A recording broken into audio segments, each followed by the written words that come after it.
Hello, everyone, and welcome to the 2024 NOMS workshop. The purpose of this video is to get you up and running with the meeting platform that we're going to use. That platform is Microsoft Teams. Some of you may have used this already, which is great, and some of you may not have used it at all.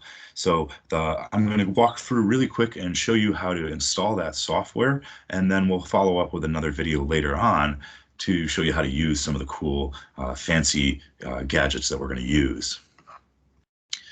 So I'm just going to open up a new window here in my browser, and I'm going to go out and search for download Microsoft Teams. This is a free program you should be able to download straight to your desktop, and I'm going to go and click on this download desktop and mobile apps link. I'm going to really strongly recommend that folks download this for the desktop rather than for a mobile device. And ideally, you should have the desktop Teams app installed on the same computer that you will be using to join us for the workshop. This will allow you to use a lot of the great features. Click on download for desktop and it should bring you automatically to the download link for the app. I'm going to go ahead and click that.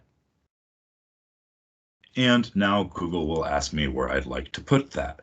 If your Google doesn't ask you where you'd like to put that, you might not ever have told it to. So it's very likely that it'll end up in your downloads folder where mine has opened here. You see I've already downloaded this twice today. Take 3.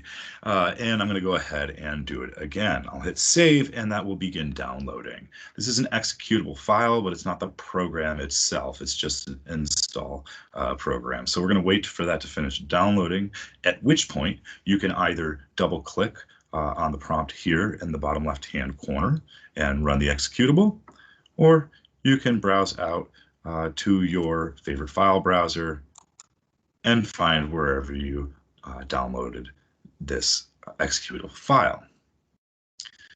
Once you've done that, you should be able to open up Teams. It may request a sign-in. If you have trouble, please let us know. We're trying to work everybody through it. And otherwise, I'll see you next time for a quick tutorial on how to use a bunch of these cool gadgets.